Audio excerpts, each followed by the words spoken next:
Esto es Subterfuge Radio.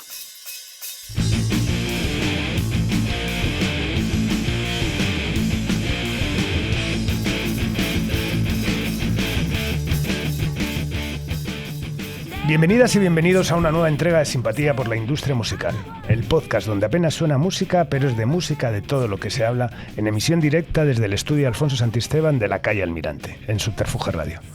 Hoy, en Simpatía por la Industria Musical, nos detenemos en un territorio que compartimos, el de la conversación larga, el del micrófono como espacio de pensamiento y el del podcast como herramienta cultural. El invitado que nos acompaña es el creador y presentador del Sentido de la Birra, uno de los formatos más chiflantes, longevos y reconocibles del panorama español. Pero no solo es entrevistador, es también músico, creador y alguien que ha transitado la industria desde dentro. Con él hablaremos de música, de comunicación y de cómo se construye una voz propia en un entorno saturado de ruido, de independencia, de modelo de negocio y de sostenibilidad en el mundo del podcast, de autenticidad, de exposición y de lo que significa escuchar de verdad. Y en el fondo, de algo que atraviesa ambos proyectos, la necesidad de generar espacios donde la cultura se piense con calma. Una conversación sobre oficio, identidad y resistencia en tiempos acelerados. Un placer recibir hoy en el estudio Alfonso Santisteban, de la calle Almirante, en Subterfuge Radio, a la palabra y el testimonio de Ricardo Moya. Ole tú, qué bien, qué bonito. Joder, la verdad es que te lo decía fuera de micro, lo voy a volver a decir ahora con micro. Me impresiona esto mucho porque, bueno, yo creo que de las cosas que más me empujaron a hacer un podcast, ese es el Sentido de la Birra. Joder, por lo cual, bueno, pues tenerte hoy aquí, por tu condición de músico y tu condición de comunicador, pues es un auténtico lujo y un placer, de verdad. Muchas gracias, Carlos, tío, me ilusiona mucho el poder estar aquí en este podcast. Ya te he dicho que, bueno, cuando te hicimos tu entrevista, que ya había escuchado bastantes y he seguido adelante con la escucha, o sea que... Sobre todo apelo a la longevidad, ¿no? Cuando me concediste el honor de participar en tu podcast, la verdad es que pensaba que eso iba a tener una caducidad, pues, relativa, ¿no? Pero, bueno, viendo la longevidad que has hecho y eso, pues de alguna manera también me irradiaste ese enganche al final que tienes, ¿no? El que es encontrarte con alguien con un micrófono por medio, que es más que una conversación, ¿no? Qué guay, tío. Pues me alegro mucho de servir de inspiración para alguien. Bueno, antes de lo que hablábamos, antes de podcasters, eres músico, ¿no? Pero sí, señor. ¿Qué llegó primero? Bueno, ¿la música o ya en algún punto explotó esa necesidad de comunicar? No, la música es lo primero de siempre. Yo siempre he sido el niño cantarín que yo, por ejemplo, recuerdo mucho estar por casa cantando las canciones del Informal. ¿Te acuerdas de esta movida? Sí, totalmente. Sí. Las parodias del pelo para atrás y tal. Algunas muy cancelables seguramente a día de hoy, pero absolutamente, sí. Yo era el pesado que iba por el cole cantando eso y por casa de forma insaciable. Y luego también en la clase de música, con la flautita y con todo esto, y me aburría bastante y bastante pronto, como a los 11, 12 años, pillé una guitarra que encontré por ahí en casa de mis abuelos. Y se la llevé al profesor de música y le dije, oye, yo de la flauta esto a mí no me interesa, enséñame a tocar este mueble viejo. Y empecé a tocar guitarra y siempre he estado eso, recantando, luego coros y cosas, pero la música siempre ha estado muy al principio. Pasa que tuve el alegre accidente de empezar a hacer entrevistas y aquí estamos. ¿Y cuándo decides que quieres dedicarte a entrevistar, a esa vena de comunicación, de comunicador? Una semana antes de hacerlo. Bueno.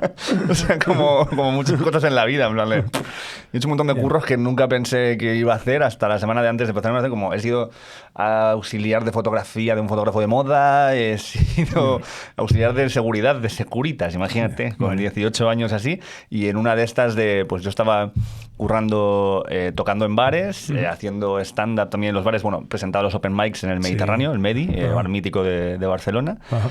Y en medias de estas yo escuchaba mucho podcast, escuchaba mucho a Mark Maron con What the Fuck, Joe Rogan y tal. Y fue como, tío, ¿qué narices hay aquí de esto? Porque quiero escuchar a gente hablando de comedia, que ahora es lo que estoy empezando a hacer. Y como no lo encontré, pues dije, ostras, pues lo hago yo y así me sirve para preguntarle a los cómicos las cosas que yo quiero aprender. Era un poco para eso, luego ya veremos. Y pues mira, se fue moviendo la cosa y tuve la suerte de que en el Medi, que es donde grabábamos, es donde Berto iba a grabar muchos de sus... a probar sus textos antes de hacerlos en el teatro. Bueno. Y el dueño del Medi me dijo, oye, ¿quieres que esta cosa que estás haciendo ahora de entrevistar gente? Porque podcast ahí todavía no era una cosa. Yo lo hacía en YouTube, hacía entrevistas en YouTube. Y dije, hostia, pues sí, dile a Berto si quiere venir. Y tuvo la amabilidad de venir y a partir de ahí se convirtió en algo más serio. O sea, es ahí cuando nace el sentido de la birra. Sí, o sea, Berto fue el capítulo 24, ponle. Sí. Entonces, antes pues vino gente como Miguel Noguera o Tomás Fuentes, que salió antes de hacer La Ruina y todo este rollo. Pero fue a partir de Berto que el canal empezó como a subir un montón y un colega mío de toda la vida, Marc, me dijo, tío, ¿esto cuánto estás sacando de dinero? Y yo dije, que esto paga YouTube. Y me dijo, vente a mi casa ya, que tenemos que poner este canal a monetizar. Y él se ha convertido en el CEO de la empresa Malencia que hemos montado alrededor de esto. Y ahora somos 10 personas trabajando juntas para todas estas cositas. Qué bueno. Nada, te iba a preguntar que si fue intuición, necesidad o accidente. Yo creo que, bueno, una mezcla de todo, ¿no? Sí, no, la verdad que tiene un punto. O sea, la verdad que se lo mencionan todo, porque intuición por ponerte a hacer algo que no estaba pasando en ese momento, necesidad porque quería aprender cosas de comedia y me venía bien eso, y accidente porque fue como, mira, pues da la casualidad que estoy en un bar donde conozco cómicos y me dejan las llaves del bar para poder venir aquí a grabar. Totalmente. Entonces pude hacer todo eso. Qué bueno. ¿Y qué tenía el formato conversacional que no encontrabas en otros espacios? Para mí yo creo que necesitaba un sitio, porque ya lo encontraba en inglés escuchando otros podcasts, pero necesitaba un sitio en español donde pudiéramos hablar largo y tendido en ese momento sobre comedia. Pero poco a poco fue en plan de, ostras, tío, pero de nuevo, yo soy músico. Entonces vamos a empezar a traer a gente de la música. Claro. Creo que el primero que vino fue Rafa Pons, que ahora han pasado ya como 7 años de esa vez. Y después de esos 7 años, ahora he colaborado con una canción con su disco nuevo y como que hemos creado esta relación. Y el ir viendo ostras, tío, es que esto vale, aparte de servirme a mí para aprender comedia, parece que hay un interés de la gente por escuchar a la gente hablar más rato. Pues vamos a traer más gente. Entonces empecé a traer periodistas, a mí me interesa mucho la ciencia, pues divulgadores, tal. Y no sé, como creo que empezó a ocurrir esa necesidad que ya hemos visto que más gente se ha dado cuenta de que esto era algo que le gustaba a la peña. Porque al principio toda la gente me decía, oye, pero ¿por qué no lo haces más corto? Que 1 hora y pico es mucho, la gente se va a aburrir. Y dije, bueno, yo qué sé, pues me apetece a mí hacerlo así. Bueno, yo creo que es al final es que ceñirte a un tiempo cuando la conversación fluye, ¿no? Es eso. Ahora que estaba preparando la entrevista, he estado revisando muchos de ellos y hay algunos que duran, bueno, algunos se van casi a las 2 horas y se te hace súper menos y bueno, pues al final, la importancia al final, ¿no?, del entrevistado que tiene también en la duración o claro. ¿Y cómo ha cambiado en el programa desde esos primeros programas? Bueno, me hablas una evolución temática, empezabas con la comedia, empiezas tal, pero si tuvieses que describir esa evolución, ¿cómo sería? Yo creo que hemos ganado un poco de misión, si lo decimos, nos queremos poner grandilocuentes. Yo he encontrado un poco más de propósito en esto, porque creo que estamos en un momento de una grandísima polarización y de un momento donde la gente se pelea muy rápido por las cosas, y he intentado crear en este espacio un hueco donde se aleja un poco la presentación de ideas distintas del juicio o del ponerse. A veces, evidentemente, corriendo riesgos, porque sentar a gente con según qué ideas pues puede ser arriesgado, tanto a nivel de cómo te ven los demás, como a nivel de que tú seas capaz de capear esa entrevista y llevarla a algún lugar donde sea productiva y no solamente que alguien te venda la moto y ya está. Y seguramente ahí hay muchas cosas que aprender por nuestra parte y por la mía especialmente, y en eso estoy, ¿no? Es parte. Pero creo que es esto, que hemos ganado, yo al menos he encontrado un propósito y también hemos empezado a hacer debates y otras cosas para intentar lavar un poco esta crispación y que las ideas se puedan exponer de una forma que no sean como armas arrojadizas o que no se reciban desde una trinchera todo el rato. Entonces, ese es el mayor cambio que yo veo ahora mismo. Totalmente. Bueno, ¿y por qué crees que la conversación larga, en el caso la tuya, ha sobrevivido en una era de consumo rápido, el scroll infinito, los 15 segundos? Porque hay una parte positiva y una parte negativa de esto. Voy a empezar por la negativa, que creo que es que somos incapaces de estar solos con nuestra cabeza pensando y ya está. Entonces, hasta la tarea más anodina como lavar los platos, ahora necesitamos rellenarla de contenido. Entonces el podcast ha llegado ahí para esto, yo lo llamo una esquizofrenia voluntaria, es escuchar voces en tu cabeza porque tú eliges escucharlas todo el rato. Entonces, de hecho, creo que cada vez menos gente escucha música en el gimnasio y escucha más podcasts. Sí. O cuando están en el coche yendo a algún sitio o tal, como que sea... Bueno, ayer sacaron una industria ahora brutal y en España ya lo estamos viendo, ¿no? Con la aparición de muchas plataformas. Entonces, esa es la parte parte, por lo que creo, negativa, que es que no podemos estar solos con nuestra cabeza. La parte positiva es porque creo que también es una forma de aprender cosas y una forma de conocer a personas que pensabas que conocías o que te gustan mucho de una forma diferente, porque al tener tiempo, no tener pausas para la publicidad, no tener que estar supeditados a la programación de una televisión, que es donde se hacían más las entrevistas, o de una radio que tienen 30 minutos para ti, la peña también está pillándole el gusto a eso, a ver un poco más cómo es esta persona en el mundo reposado y en el mundo donde puede desarrollarse más y hablar, y eso creo que también engancha el poder recibir eso. Totalmente. Y bueno, y como pionero del formato, de los primeros que lo llevó a cabo, ¿se puede hablarías de una industria del podcast en España o seguimos en construcción? Me parece que ya se está consolidando cada vez más. Todavía hay grandes actores que están apostando mucho por algo de lo que no sabemos hasta dentro de unos años qué retribución real va a tener, ¿no? Como que todavía hay mucha inversión, a ver qué pasa. A ver qué pasa. Y entonces creo que, bueno, pues hay gente que depende de los resultados que tengamos, serán grandes visionarios que hayan visto esto antes que nadie y hayan apostado fuerte, o será gente que simplemente ha intentado algo que a lo mejor no tenía el calado que ellos pensaban. Pero yo apuesto mucho por esto porque, primero, la realización es mucho más sencilla. Aquí, como muestra un botón, y también en mi programa, 2 personas, 2 micrófonos, y luego ya está la parte de video podcast, donde puedes meter unas cámaras y tal, pero es mucho más sencillo que todo lo que pasa en la televisión, y es algo más que tú puedes consumir cuando te da la gana.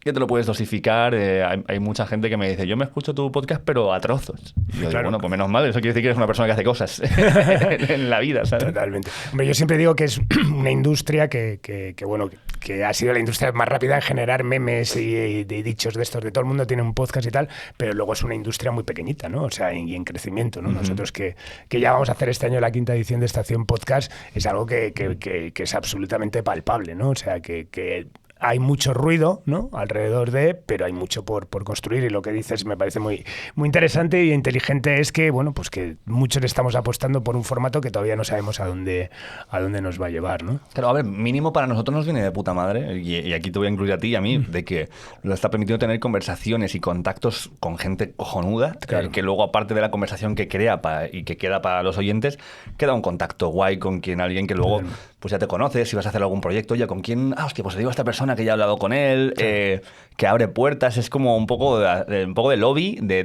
todo, de toda la gente que viene, ¿no? Como nos conocemos, ya te pones cara, y hablar 1 hora y pico con alguien crea un tipo de relación que no la tienes con cualquier persona, ¿no? Entonces, ahí ya nos viene de puta madre. Luego ya es ver cuál es el desarrollo a largo plazo de industria, como tú estás diciendo.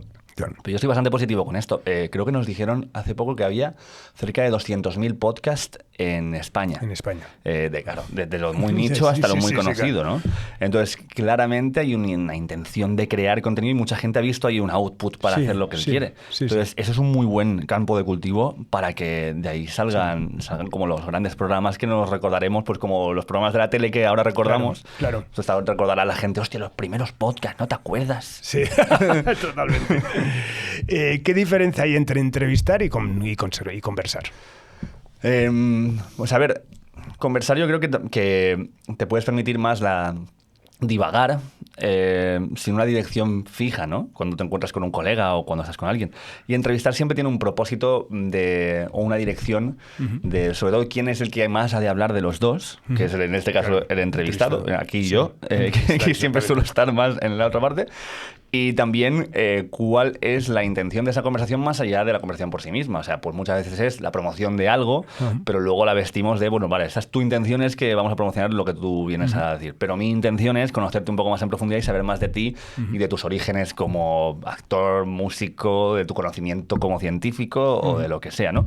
Entonces, ahí me parece que hay dos direcciones distintas. Pero es esto, la charla para mí es más... No hay propósito, estamos hablando por hablar, conoces a alguien en la barra de un bar, estás charlando, pero la entrevista sí que tiene, ambos en ese aspecto quieren sacar algo de esa conversación. Qué bueno. Y si ahora echas la vista atrás, dime, ¿cuál es la que más te ha emocionado? Una de ellas, y dime cuál es la que más te ha costado. Yo te diré que, por ejemplo, lo que a mí de las que más me han gustado es cuando te enfrentas a un político. O sea, porque creo que además les sacas ahí algo que cuesta mucho en esa condición de conversar y de entrevistar, ¿no? Muchas veces van como preparando su discurso y creo que les abres ahí en canal. ¿quién te ha emocionado especialmente? Claro, a mí lo de los políticos son las que más me cuestan, por lo que te decía antes, porque yo tengo una manera de hablar muy abierta y generalmente amable, que a veces para un político a lo mejor hay que poner un poco más. Y creo que lo voy consiguiendo, pero como todos, pues vamos a tener fallos y seguramente yo veo entrevistas que he hecho y digo, joder, tío, aquí podría haber sido un poco más, no cabrón, pero incidir un poco más. Entonces, ahí todavía estoy, llevamos un año haciendo políticos, como que tengo que perfeccionar esto. Sí. Pero a nivel de emoción, tío, recientemente vino Laurent Salé, no sé si has llegado a ver esta, que fue un preso político en Venezuela durante 4 años. Ah, sí, ya sé, hostia, muy bien. Y, tío, yo salí de ahí, o sea, yo estaba durante la entrevista haciendo todos los esfuerzos del mundo para no llorar, porque el tío se iba rompiendo de vez en cuando, contándome las historias y normal, ¿no? Y luego volvía, recuperaba la compostura y esto, y yo estaba pensando, claro, si yo me rompo aquí, tío, y me pongo a llorar, esto se va a convertir en algo como muy tétrico y tengo que aguantar un poco la compostura, pero yo fue terminar, tío, y me fui al baño y estuve ahí un rato jodidísimo, tío, llorando y diciendo, pero qué movida, ¿cómo puede existir esto en el mundo? ¿Cómo puede haber gente que haya pasado por esto? Entonces esa me emocionó muy fuerte, tío, me emocionó mucho. Y luego, más a nivel personal, me alegra mucho haber hecho entrevistas como con Wojo, que fue increíble ver pues esa mente detrás de la producción de Extremoduro, tío, y de Platero, y aparte que es un tío majísimo con el que me llevé muy bien. O Albert Pla, que para mí ha sido como una de las personas que me ha motivado en mi vida a ponerme a escribir de una forma en la que no veía a nadie escribiendo. Están todos hablando de amor y de cosas y de, hostia, que hay alguien hablando de cosas extrañas, de una sequía, de ¿qué cojones es esto, no? Entonces me alegró mucho poder entrevistarlo un par de veces y además crear una relación con él en la que de vez en cuando pues tenemos nuestras charlas y tal y me alegra mucho, o sea, sí. ¿Y alguna difícil confesable? Difícil de hacer. Sí, que te costó de manera... Bueno, pues que yo, por ejemplo, he hecho ya 300 y hay alguna que te diría, joder, pues me costó más porque me costaba más el... ¿Pero de conseguirla o No, en el momento de hacerla. A ver, hay entrevistas que son difíciles cuando alguien... yo creo que cuando traes a alguien que tiene muy clara una idea muy concreta, sobre todo en la base política, y que tiene como un fervor muy fuerte por eso que estás diciendo, son entrevistas difíciles porque es muy difícil preguntarle a alguien desde la curiosidad cuando estás preguntándole sobre algo que ha convertido en su identidad sin que se sienta cuestionado y que ese cuestionamiento no lo entienda como ataque.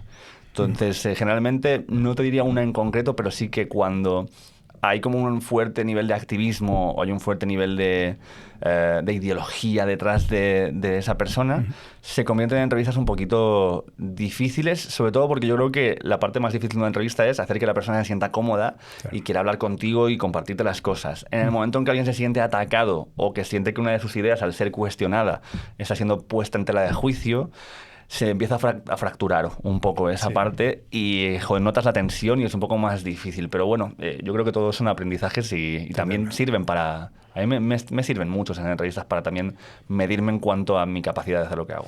Bueno, hablando de ese aprendizaje, ¿qué has aprendido escuchando durante tantas horas a tantos creadores? Muchas cosas, tío. Pues, por ejemplo... de comedia he aprendido muchas cosas entrevistando cómicos, de música ha sido un buen motor para retomar yo mi propio proyecto y hablar, porque aparte de lo que preguntaba en las entrevistas, al terminar a muchos de los artistas que han venido les he dicho, tío, ¿y esto cómo lo haces? ¿Y cómo se habla con el sello? ¿Y cómo haces para tal? Y eso te da como mucho fuelle también para hacer tus cosas. Y luego a nivel de ciencia, yo que soy un friki, tío, cada vez que me he obsesionado con un tema, pues ahora tengo la suerte inmensa de decir, vale, ahora quiero saber sobre genética, tío. Pues traigo a 2 genetistas increíbles y además ellos quieren venir encantados porque también encuentran que es un espacio para eso. Y entonces puedo estar hablando 2 horas y pico con alguien sobre algo que me fascina y luego voy a mi casa rumiando filosofía, tío. O sea, José Antonio Marina, una de las mentes más brillantes que tenemos en este país, se ha sentado delante mío y hemos podido hablar sobre algo que a mí me preocupa mucho, que es la ideología y cómo funciona y cómo nos construye. O sea, no sé, me parece que currar de lo que curro, ya dure lo que dure, yo ya he ganado, tío. Yo me he llevado como un montón de horas de ver diferentes perspectivas desde diferentes oficios y creo que entiendo más, no solamente esas cosas, sino me entiendo más a mí y entiendo más a España, porque al final lo hacemos aquí. O sea, que hemos hecho algunas fuera y tengo muchas más ganas de expandirme a América Latina y estamos yendo a México mucho y tal. Pero como que entiendo un poco más a España. Es una tontería, tío, pero lo siento así. Ahora, yo no tengo un sentido patriótico muy fuerte en general porque yo soy así de despegado, ni siquiera me pasa con mi familia. Pero ahora tengo muchísimo más cariño al lugar del que pertenezco, que es aquí, porque viendo todas sus facetas y aristas, tío, es muy guay lo que llegas a ver de este país. Bueno, el sentido de la birra, bueno, luego hablaremos de nuevos proyectos que tienes, pero bueno, tenemos sentido de la birra para rato, ¿no? Eso espero. Estás preparando nuevas temporadas. Sí, estamos con los shows en directo también, que eso nos está dando como a mí vidilla, y también estoy ahora con las tertulias y con los debates, porque al final hacer lo mismo todo el rato y más con nuestra frecuencia, que son 2 a la semana, puede llegar un poco a no aburrirte, pero sí a crear como un cansancio de la repetición, y el haber encontrado cosas como hacer debates, que me encanta, porque desde el lugar de que lo planteamos, ¿no? Debates para construir y no para que la gente se tire zascas a la cara ni nada, y crear coloquios de diferentes expertos hablando de algo, y los directos que son ir a divertirme, tío. O sea, yo voy, me subo al escenario y termina el show y digo, ya, tío, pasa 1 hora y media, tío. Entonces, sí, yo espero que vaya para rato porque a mí esto me divierte un montón. Qué bueno. Vamos a tu papel de músico, ¿no? De músico y bueno, de industria, que al final ya sabes que es un programa que intenta versar sobre eso. Claro, tío. Desde tu mirada de músico, ¿cómo ves la industria musical? Y sobre todo también que han pasado tantos artistas, creadores, incluso ejecutivos también de compañías por tus micrófonos. ¿Cuál es tu sensación, tu visión sobre la industria musical? Pues a ver, yo de momento también, porque estoy en el segundo, ya casi tercer año de empezar a tener un proyecto personal y moverlo. Entonces, de momento yo lo veo todavía como el que entra en la selva con un machete a intentar desbrozar y abrirse camino, y veo un entorno salvaje. Veo algo que, si bien noto lugares, personas y sitios donde hay una búsqueda de la profesionalización, hay mucho terreno por profesionalizar, hay muchas cosas que son todavía tratos de palabra que luego se pueden cumplir o no, hay muchos contratos que te manda alguien y que si no sabes leer un contrato te están haciendo como así por la espalda, chaca, ¿sabes? O sea, por suerte tengo un equipo que, como ya tenemos eso visto desde el otro lado, que es la producción audiovisual, pues vemos esas cosas y podemos ir esquivando balas que a lo mejor, porque a lo mejor te podrían ayudar mucho más de lo que crees, pero que de entrada dan miedo, ¿no? Esas cosas. Pero luego veo, por un lado, una camaradería y un compañerismo por parte de un montón de gente, de tío, vente y hacemos un tema. Yo, pero no tengo apenas escuchas yo, o sea que... Y mucha gente me ha dicho, tío, que a mí me da igual la gente que a ti te escuche, que a mí me mola que hagamos algo porque me mola tu rollo y vamos a probar y hacemos una colaboración y ya vemos, tío, ¿sabes? Como veo más... por parte de los músicos y por muchos que he conocido, un desinterés de este rollo de las métricas, de los números y de tal, a favor de la idea de la conexión y de hacer algo auténtico, pero por detrás, por parte de los sellos y de tal, mucha fijación en los números, las métricas y todo esto por encima de la creatividad de los músicos, y a veces, por suerte, grandes excepciones a eso. O sea, ver grandes marcas y sellos, tío. Bueno, joder, yo me acuerdo cuando tú viniste que Niña Polaca, tío, vamos para adelante, Niña Polaca. No hay conversación que tú no tengas que Niña Polaca no salga, porque apoyas y crees en la banda con la que estás currando. Me mola ver incluso majors que viene un artista que está en un sello grande y te dice, no, tío, a mí me dicen que haga lo que me dé absolutamente la gana y que no piense en los números. Y hostias, qué bien. Qué guay esto, porque si no puedes estar limitando a los artistas. Entonces, pero veo como esas ambivalencias. A veces como sigue siendo algo muy salvaje, y como Spotify ha revolucionado todo, e Internet también, y YouTube también, noto como a mucha gente con el pelo en llamas corriendo por los pasillos, y gente que también dice, no, pero yo creo que veo por dónde van esas cosas y vamos en esta dirección. Entonces, me parece todavía muy caótico. Como que veo pequeños reductos de paz y de foco y un montón de vamos a ver qué pasa, porque no ya tienen ni idea de lo que va a pasar. ¿Y no sientes que la música sigue siendo el centro cultural que fue, o ha perdido espacio frente a otras formas de entretenimiento? ¿En qué sentido dices? ¿En los directos o...? La música, era la forma de hacerte chavo. Cuando eras un chaval, decidir por qué lado de la vida ibas, ¿no? Si te gustaba el rock, el pop, escuchar los 40 principales o Radio 3. vuelva un poco a hecho para atrás en este mundo de con tanto ruido alrededor, con tanto scroll infinito, esos 15 segundos. ¿Crees que la música ha perdido esa presencia que quizás tú en tu adolescencia, o yo desde luego, tiene, viendo un poco como la percepción alrededor, como comunicador también? Creo que quizás ha perdido un poco de concepto identitario, ¿no? Como que antes nos apoyábamos mucho en las bandas que nos gustaban para construir una parte de nuestra identidad. Y yo creo que esas son las bandas que sigues escuchando a día de hoy. O sea, a mí nadie... Da igual las bandas que conozca, la música que conozca y tal, que podré estar meses o años sin escuchar un tema de extremo duro, pero en algún momento voy a volver a escucharlo y voy a poner toda la discografía otra vez, porque me recuerda una parte de quién yo era. También porque había menos oferta, porque las puertas eran más difíciles de abrir, y entonces había menos gente que llegaba a un gran público. Ahora hay tanta oferta y además va todo tan ligado a lo audiovisual. Total. O sea, no, ahora la música sin vídeo ya parece una cosa rarísima. Si tú no haces por cada canción que haces 7 vídeos en Instagram, un vídeo de no sé qué, el visualizer, más aparte lo otro, parece como si no existiera. Yo pienso que ese cambio empieza incluso antes de todo este internet loco, con MTV, ¿no? Empieza a crearse esta movida. Entonces, ahí esta parte para mí de que ha perdido el peso de identificación y de cultura que tenía antes. Se ha pasado un poco más a entretenimiento, pero sigo viendo gente que apuesta por recuperar esa parte. Yo qué sé, yo soy colega del Kanka, que es una persona a la que también quiero y admiro muchísimo. Y tú ves las letras de Kanka, todo el proyecto que hay alrededor, María Pellicer, ¿la has tenido aquí a María Pellicer? Sí, más fantástica, muy fan. O sea, si ves ella cómo piensa desde cero en cómo construir toda la idea de lo que su artista quiere hacer. O sea, que eso es lo guay, que el artista Kanka dice, mira, yo tengo estas canciones, quiero ir en esta dirección, y María Pellicer dice, vale, te busco cómo hacer conectar a la gente con esto, ¿no? O sea, me mola mucho esos proyectos que están tan ligados, pero sí que veo que hay esas pequeñas puntitas que salen de gente que quiere aportarte algo, una filosofía, un consuelo, dentro de un montón de máquina de picar carne para que hagas bailes de TikTok y ya está, y te vendo 200.000 Bernabéus, pero no sé qué te estoy contando en realidad.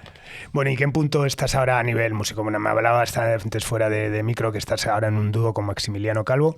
Sí. ¿Vas a grabar cosas? ¿En qué punto estamos? Sí, estamos de hecho, estamos en formato dúo para hacer bolitos pequeños así y tantear un poco, pero también con banda vamos a estar en el Sonorama este año, en agosto, muy felices, ahí iremos con banda completa.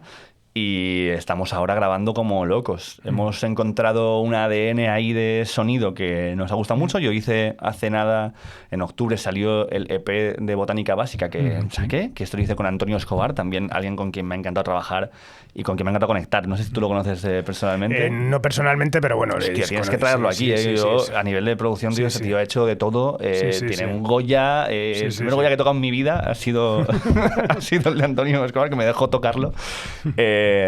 Y también ha trabajado en peña muy top y nos ayudó mucho a descubrir una parte del sonido que estamos desarrollando, y con Maxi fue coger esa dirección que habíamos creado con Antonio y meterle psicodelia y ruidos y irnos a un lugar de jugar, que estamos todavía en eso. Entonces estoy como muy contento con esta nueva. Ha salido un primer single que se llama Clarísimo, que hemos hecho con Maxi, y ahora estamos viendo de continuar haciendo un disco seguramente, y no puedo decir todavía con quién, con qué sello estamos, porque estamos cerrando las cosas y no quiero gafarlo, pero estoy muy motivado por la dirección que estamos tomando ahora. Sí. Bueno, estás en un momento que estás haciendo que converjan un poco tus pasiones, la música y la comunicación, con un nuevo formato que es Backstage.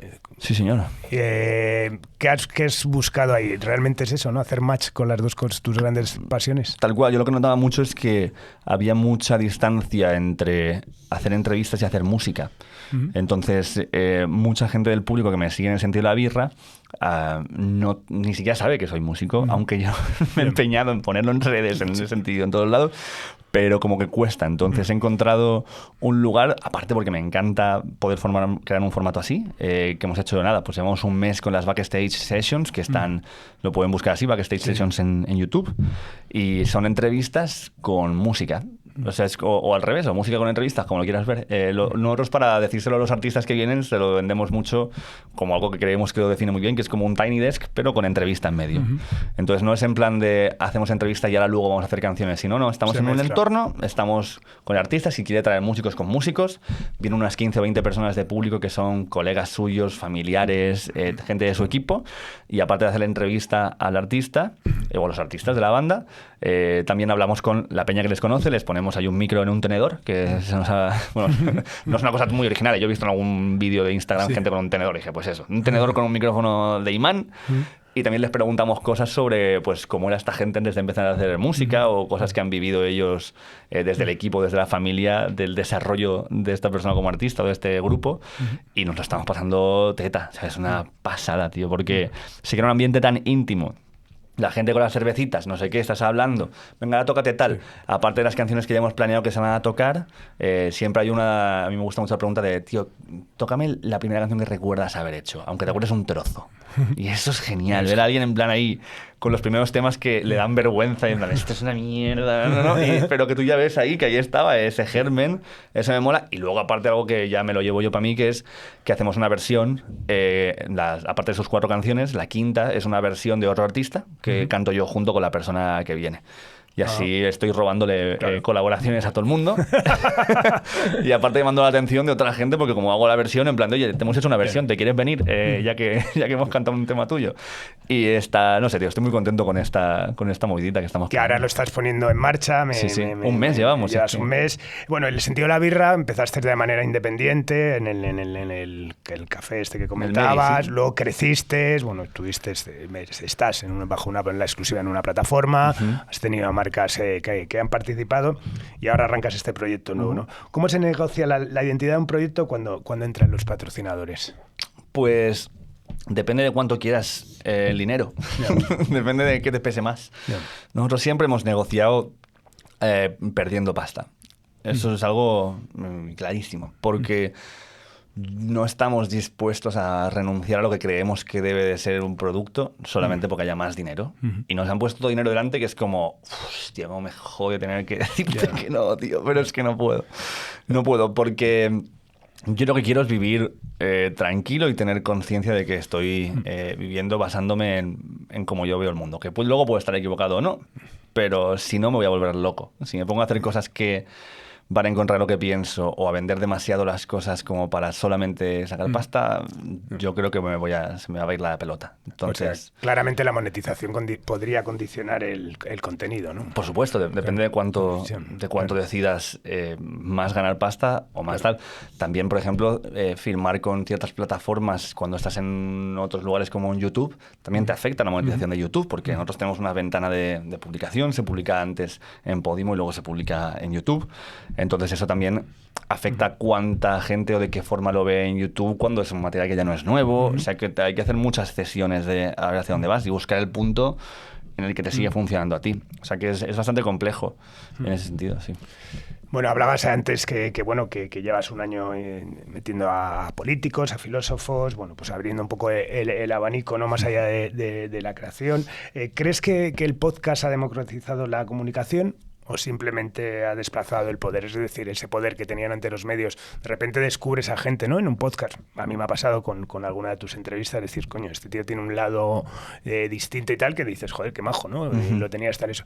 ¿Crees que el podcast ha llegado para eso o ha democratizado aún más la comunicación? Sí, o sea, yo creo que la ha democratizado, pero también en algún sentido la ha devaluado. Solamente económicamente, ¿eh? Yo creo que a nivel de contenido... La precariedad, sí, totalmente. Claro, pues igual que pasa con Spotify. Sí. O sea, absolutamente, sí. ¿Ha democratizado la música? 100%. Sí. Ha depreciado muchísimo 100%, el beneficio. 1000 por 1000. Pero vamos. Pero vamos. Estaba hablando el otro día con Nacho de Tantango, que me lo encontré el otro día, y me dice, tío, es que nosotros hicimos el disco en la última época en la que se vendían discos físicos. Sí. que fue con la de Amor en la Red, o ¿cómo se llama esta canción? Amor.com, ¿no? Sí, pero se llama... sí. Es que es Enredados en la... Sí, Enganchados en la Red. No sé si lo podéis buscar, es que no me gusta decir las cosas mal. Y más cuando es un tío tan majo que ha hecho... Joder, que esa canción, además, lo decía él, dice, hicimos la primera canción que hablaba además de una relación online cuando la mayoría de gente no tenía correo electrónico. Entonces, como cuando luego la gente empezó a usar, claro, la canción creció y creo que vendieron como un millón de copias tranquilamente. La tenemos. Atrapados en la Red, Tantan Go, que además es un temazo. Y claro, entonces ellos fueron con ese disco, fue el último disco de los pocos que pudo llegar a un disco de diamante. Sí. Con copias en físico. O sea, imagínate, o sea, fue una pasada. Y después de eso ya, todo digital y todo, pues ahora las escuchas, puedes tener las escuchas equivalentes a 1 millón de copias y te llevas, ¿qué? Nada, ¿no? Entonces, pues lo mismo creo que pasa con el podcast. Se ha democratizado todo increíblemente, pero también... se paga menos por hacer comunicación. Sí, claro, igual yo también haría el paralelismo con la música, es eso, que al final ahora sumas lo que sacas de aquí, sumas lo que sacas de allá, sumas del directo, sumas que una sincronización, sumas de las plataformas, y en la información igual, ¿no? Pues coges un poquito de allá, un poquito de aquí, un poquito de tal, de lo que lees, de lo que ves, de lo que escuchas, mientras que antes igual iba todo más impuesto, ¿no? Incluso también en la música es eso, hablas eso, ¿no? De Tantango venden eso, pero también había grupos que vendían 300.000 copias y al año nadie sabía ni cómo se llamaban, ¿no? Correcto. Entonces, ¿qué tal? Bueno, tu programa tiene un tono, bueno, tu forma de llevar los programas, un tono íntimo y honesto. ¿Eso se construye o es inevitablemente personal? Yo pienso que en estas cosas, cuando creas un programa alrededor de una persona, que en este caso soy yo, y eso es lo que a mí me apetecía un poco hacer, el programa pilla un poco el rollo de la persona, ¿no? Creo que esto pasa al revés en la tele, por ejemplo, donde se puede construir más, vale, queremos que este programa sea así, ¿quién nos encaja para que este programa sea de esa manera? ¿No? Quiero que sea más gracioso, traigo un cómico, creo que sea más tal. En estos podcasts que son muy de autor, podríamos decir, es más, vale, yo soy así. Entonces, ¿qué puedo hacer dentro de lo que soy? Y luego ya veremos si a la gente eso le gusta o no. Y yo generalmente soy una persona con muchísima curiosidad genuina por la persona que tengo delante. O sea, yo he hecho muchos viajes de mochilero y tal, me he encontrado peña, tío, que te cuenta cosas que dices, madre de Dios, esta persona, tío, qué movida. O sea, sé que una persona que dirías, hostia, como me da hasta miedo esta persona. Pero si tienes curiosidad, hay una cosa que es que diluye todo lo demás. Es en plan, yo he estado hablando con gente que me ha hablado de cómo se ha metido en palizas con gente o de cómo, pues antes de dejar el alcohol, se dedicaba a reventarle la cabeza a la gente por la calle con un ladrillo para quitarle el dinero. Y la curiosidad de, ostras, pero ¿y cómo era esto, tío? ¿Y cómo lo dejaste? Y como tal, me ha traído mucho más el hecho que juzgar a esa persona, ¿no? Entonces, yo soy muy poco prejuicioso, quizás a lo mejor demasiado, y entonces a veces me engañan, y a veces me quitan pasta, y a veces porque quiero confiar en la gente, soy muy yo creo mucho en el amor hippie de querámonos y hagamos cosas y no sé. Entonces a veces, tío, pues sale mal, pero yo no quiero abandonar eso. Y mi programa para mí es una extensión de eso. Me interesa más entender cómo piensa alguien que estar de acuerdo o no, o que pensar cuánto lo que está diciendo puede tener, qué tipo de valor más allá de lo que a mí me interesa conocer en esa persona. ¿Y dónde pones el límite entre lo personal y lo profesional? Pues a ver, yo creo que en la reacción. En un entorno más personal, si alguien me insulta directamente, pues puedo a lo mejor reaccionar más. En un podcast no.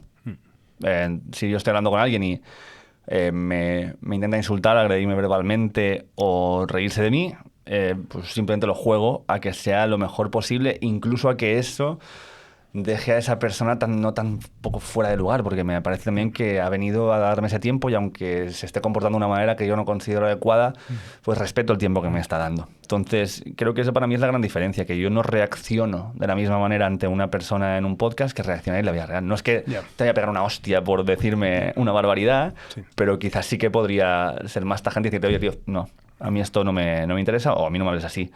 Pero en el podcast es como que esa parte la desconecto. Es más como si estuviera viendo eso desde un cristal o desde un observatorio donde en plan de, hostia, qué reacción más interesante. No me la tomo personal porque sé que también esa persona no está hablando conmigo. Está hablando con lo que yo puedo estar representando como medio de comunicación o con lo que esa persona quiere mostrar de sí mismo. Entonces, me genera esa disociación. Bueno, ya sabes que Subterfuge Radio, el mood es un poco de la palabra, es la nueva música, ¿no? Muchas veces decimos eso, ¿no? Que asociamos también lo que es un lanzamiento musical a lo que puede ser un podcast, ¿no? Que el podcaster es el artista, el podcast es el álbum y los capítulos son los singles, ¿no? Digamos, ¿no? Uh-huh. ¿Qué similitudes encuentras entre preparar una temporada del Sentido de la Birra y preparar un disco? Pues a ver... Es más, sería como preparar un disco caótico, porque yo no sé cuándo... O sea, claro, de hecho nosotros no tenemos temporadas, porque hacemos un flujo constante y yo las voy pensando de 100 en 100, ¿no? Que ahora vamos por las 650 o algo así, pues... Entonces, quizás, cuando pasamos a las 100, pienso más en ¿qué me falta? ¿Qué no ha habido tanto aquí como había habido en otro lugar, ¿no? Que eso también puedes pensarlo en un disco. Claro. El hecho de decir... Ostras, en este disco, vale, pues estábamos... Hostia, pero a lo mejor había más ruido y ahora a lo mejor hacer alguna baladita más o meter algo más tranquilo podría estar chulo, ¿no? Luego también la revisión del estilo. Yo creo que poco a poco voy refinando mi estilo de hacer las cosas. También viendo cómo van resultando, porque no es lo mismo hacer rock cuando eres la única banda de rock del pueblo que cuando hay 30 bandas de rock en el pueblo. Totalmente. Sí. Entonces, ¿qué te hace a ti diferente a esas otras 30 bandas de rock? O sea, nosotros cuando todo esto era campo, pues la gente nos quería ver porque éramos de los pocos sitios en los que podías ver a la gente hablando mucho rato. Pero ahora hay un montón de gente que lo hace súper bien, además, y que yo los miro y consumo para aprender de ellos y también para escuchar gente que va a venir a mi programa a hablar con otra gente y tal, ¿no? Entonces, también te lleva a pensar... Vale, pues vamos a cambiar un poco cosas del estilo que creo que puedan funcionar, desde meter preguntas más interesantes o más llamativas al principio para que eso llame más la atención, hasta tal. Entonces, me parece que sí, pues metería esos dos paralelismos. Y luego también un poco el ritmo de publicación, que creo que es muy ahora se ha puesto así. Si no publicas cada X tiempo en música, estás muerto. Sí. Y mucha gente tiene miedo de esto, incluso artistas consagrados que dicen, es que quiero pagar un año, tío, pero no sé si hacerlo porque luego ¿qué? No, hombre, hablábamos de las reglas del juego, eso, Spotify, siempre decimos lo mismo, ¿no? Hace 4 años hablaban de que 3 meses era, entre un single y un single tal, y hablan de 45 días, ¿no? Que es la manera de mantener. No, está muy bien, pero has hecho un paralelismo que al final es también casi la temporada, casi más que un disco, es como un concierto, ¿no? O sea, ahora voy a empezar por tal y luego voy a meter las preguntas por medio que es tal y termino con los hits, etcétera, para venir arriba, ¿no? Bueno, ¿te preocupa la saturación de contenidos? El que haya tantas cosas también en la red, hablaban de los 200.000 podcasts en España, ¿te preocupa o no. Ya has hecho un hueco ahí? Al revés, yo creo que cuanto más hay, más cosas buenas pueden salir.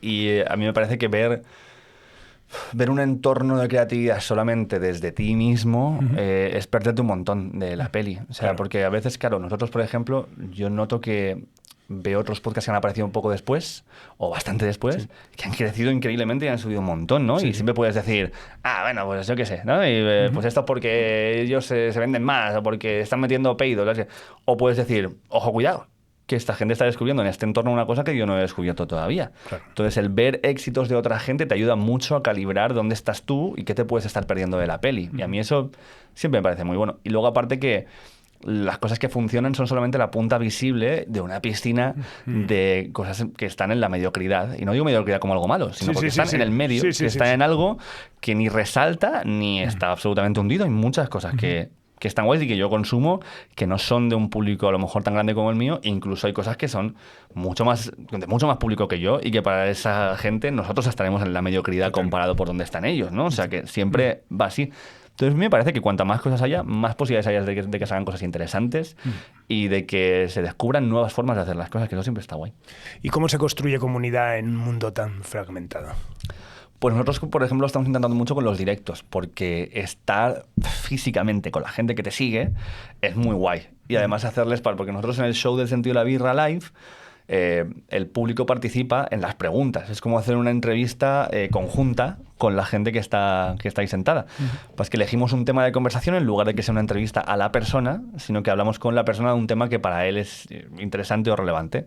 Pues por ejemplo, Areces vino a hablar de la muerte y Jovic, que ha estado hace poco, a hablar de la violencia, y Alba Flores a hablar de la memoria, porque estábamos hablando del documental de su padre y todo esto, ¿no? Entonces, como pillar así, interrogar a un tema entre todos, que la peña venga, hable, y luego te ven a la salida, saludas a la gente. Eso me parece que fortalece más las conexiones en un mundo que está tan digitalizado y que muchas veces, pues eso, la gente te ve y no sabe cómo de alto eres. Tú no sabes la gente no sabe cómo de alto eres tú ni cómo de alto soy yo. Volvemos aquí, estamos sentados.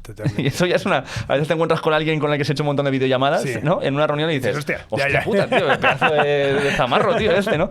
Pues ahí pasa lo mismo en el show. Bueno. No solamente eso, sino que mola ver el calor. Eso por un lado. Y luego también que estamos pidiendo siempre mucho a la gente que nos diga qué le ha gustado más, qué le gustaría ver más en el programa, o sea, crear una comunicación más directa. ¿Sí? Bueno, contigo lo tengo claro, pero bueno, es una pregunta más general. ¿La cultura digital está generando pensamiento o solo ruido? Yo pienso que las dos cosas. Hay un montón de ruido que impide a lo mejor pensar de una forma más clara. Sobre todo si tú tienes una idea clara de lo que estás haciendo y no paras luego de leer los comentarios, que es algo que yo ya me he quitado.